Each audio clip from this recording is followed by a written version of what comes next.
वर्मा के विवादित बयान पर ब्राह्मण समाज आक्रोशित। वहीं इस पूरे मामले में करनी सेना ने भी दिया बड़े आंदोलन का अल्टीमेटम। वहीं आईएएस अधिकारी संतोष वर्मा के आरक्षण संबंधी विवादित बयान ने प्रदेश में नया विवाद को खड़ा कर दिया है। एक सार्वजनिक मंच से संबोधित करते हुए वर्मा ने कहा था कि जब तक मेरे बेटे को कोई ब्राह्मण बेटी दान नहीं देता या उससे संबंध नहीं बनाता तब तक आरक्षण जारी रहना चाहिए।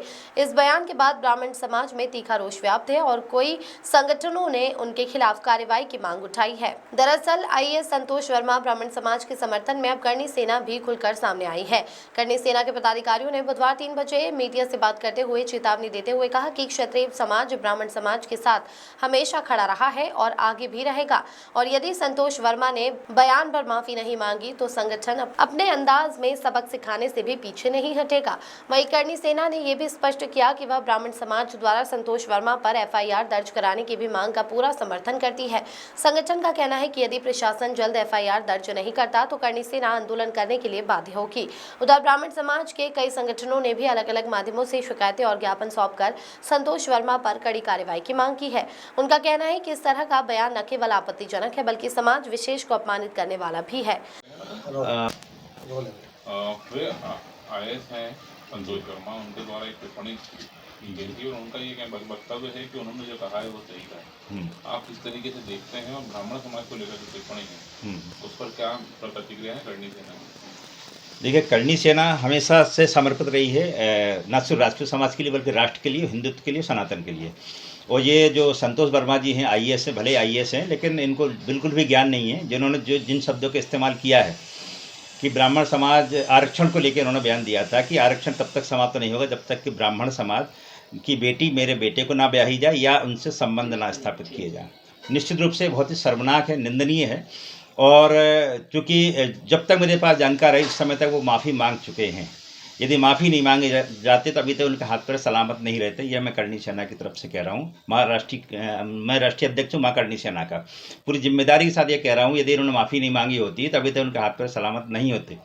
और क्षत्रिय समाज हमेशा ब्राह्मणों के साथ रहा है, सनातन धर्म के लिए तत्पर है। और एफआईआर तो होनी चाहिए, जो जिस प्रकार मांग की जा रही है एफआईआर की, तो निश्चित रूप से करनी सेना उनके साथ सहयोग कर रही है। और जहाँ ज़रूरत पड़ेगी, यदि एफआईआर नहीं हुई तो हम लोग जो है प्रदेश भर आंदोलन और जो भी करना पड़ा वो हम जरूर करेंगे। डेफिनेटली कराएगी। हमारे जिलाध्यक्ष बाला सिंह ठाकुर इंदौर, चूँकि इंदौर से हम लोग बिलोंग करते हैं, जिला इनके द्वारा हम प्रकरण दर्ज करवाएंगे और जरूर पड़ी तो ज्ञापन प्रदर्शन, पुतला दहन से लेकर जो भी होगा वो सब किया जाएगा।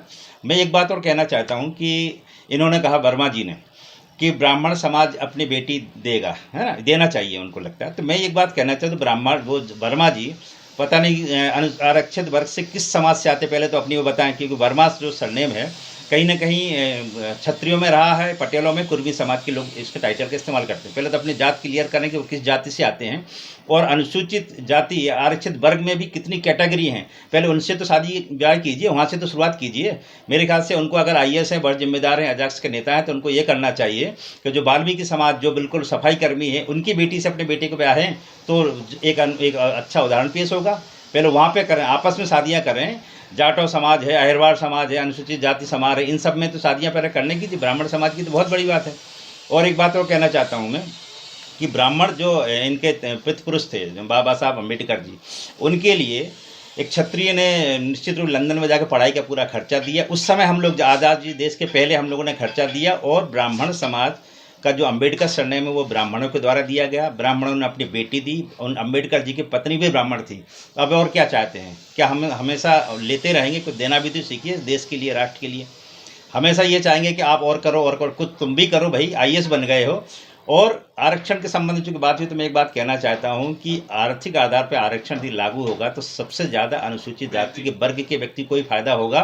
क्योंकि एक आईएएस है वो अपने बेटे के लिए आरक्षण मांगेगा, उसके टॉप क्लास की फैसिलिटी देगा, तो जो एक सफाई कर्मी है, जो बेचारा सफाई कर रहा है, गरीब व्यक्ति है, उसको तो उसका लाभ मिलेगा नहीं, क्योंकि जाति के आधार पर वो सबसे पहले बेनिफिट लेगा।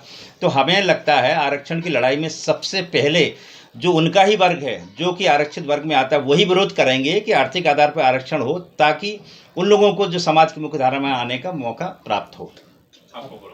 मैं धर्मेंद्र सिंह गौतम, राष्ट्रीय अध्यक्ष करनी सेना।